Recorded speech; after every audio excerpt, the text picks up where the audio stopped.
आप सभी को सादर जय गुरुदेव। सदियों पहले एक सुल्तान हुआ जिसका नाम था महमूद सुल्तान। महमूद प्रजा की हिफाजत के लिए रात को अपने राज्य में भेष बदल कर घूमता था। तो एक बार कुछ ऐसा हुआ कि उसको 5 चोर मिले। तो सुल्तान महमूद ने उनसे पूछा कि आप कौन हैं? तो चोरों ने जवाब दिया कि हम चोर हैं। फिर उन्होंने पूछा कि आप कौन हैं? तो सुल्तान ने कहा कि मैं भी चोर हूं। तो इस पर चोरों ने उसको अपने गिरोह में शामिल कर लिया और अब आपस में बातचीत होने लगी और चोरी करने का राय मशवरा भी हुआ, सलाह हुई। लेकिन चोरी करने से पहले यह तय हुआ कि उन्हें अपने में से किसी एक को सरदार बनाना चाहिए। इस बात पर सब लोग सहमत हो गए। तो सरदार किसे चुना जाए? सरदार चुनने के लिए जरूरी था कि सब अपना गुण पहले बयान करें, ताकि जिससे गुण सबसे अच्छा हो उसे ही सरदार चुना जाए।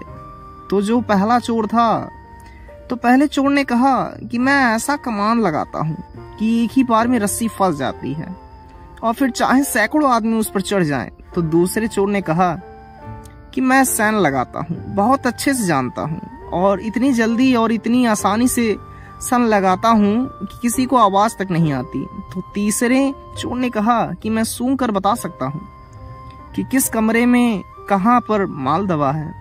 तो चौथा चोर बोला कि मैं जानवरों की बोली समझ सकता हूँ कि वे क्या कह सकते हैं। तो पांचवें चोर ने कहा जिसको मैं रात में देख लूं एक बार तो दिन में भी उसे पहचान लेता हूँ। अब बादशाह सोच रहा था कि आखिर मैं क्या बताऊं। तो जब सारे चोर अपना अपना गुण बयान कर चुके तब बादशाह बोला कि मेरी दाढ़ी में ऐसी करामात है कि चाहे कितने बड़े अपराध वाले चोर डाकू फांसी पर चढ़ रहे हों, जरा सी दाढ़ी हिला दूं तो सब आजाद हो जाते हैं। तो चोरों ने बादशाह के गुण को सुना तो सबको सबसे अच्छा लगा, यही गुण लगा और सबसे अच्छा समझकर सबने मिलकर उसे अपना सरदार बना लिया। तो पास ही में महमूद सुल्तान का महल था। तो आपस में यह सलाह हुई कि आज बादशाह के महल में ही चोरी की जाए। बेचारा बादशाह क्या करता, मजबूरन बादशाह भी मान गया। अब सब मिलकर महल की ओर चले तो रास्ते में एक कुत्ता भौंका। तो चारों ने चौथे चोर से पूछा कि भाई यह क्या कहता है, क्या बोलता है? तो वह चोर बोला कि कुत्ता कहता है कि हम में से एक सुल्तान है। तो उसकी बात सुनकर सब जोरों से हंस पड़े, बादशाह भी हंसने लगा। अब महल में वे पहुंच गए। महल में पहुंचकर पहले चोर ने कमान लगाई जो तुरंत लग गई। सारे चोर और बादशाह उस रस्सी को पकड़कर ऊपर चढ़ गए। अब दूसरे चोर ने सेन लगाई और तीसरे चोर ने संग कर खजाने का पता दिया और माल की गठिया बांधकर सब लोग नीचे आ गए और अपने इकट्ठे होने की जगह पहुंचकर चोरी का माल आपस में बांट लिया और अपने अपने घरों को चले गए। अब हुआ दूसरा दिन। तो अगले दिन बादशाह ने अपनी आदमी भेजकर चोरों को पकड़वा लिया और उनको फांसी का हुक्म दे दिया। तो जब वो चोर फांसी पर चढ़ने लगे तो 5वां चोर सामने आया और अर्ज किया कि बादशाह सलामत, मैंने आपको पहचान लिया है क्योंकि रात में आप भी हमारे साथ थे, हम पर रहम कीजिए।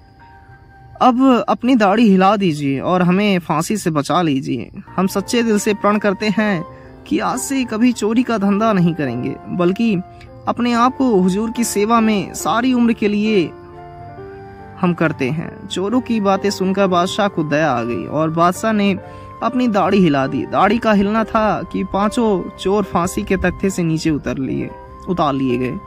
उनकी हथकड़ियां और बेड़ियां खोल दी गईं और वे हमेशा के लिए आजाद होकर बादशाह की सेवा में रहने लगे। ठीक इसी तरह वह मालिक भेष बदलकर हमारे जैसा ही बनकर हमारे जैसे चोरों, ठगों और अफीमचियों को सीधे रास्ते पर लाता है। वह मालिक कहता है कि इस रास्ते पर चलो, मतलब यह है कि जीवों के उद्धार के लिए संतों को सब कुछ करना पड़ता है।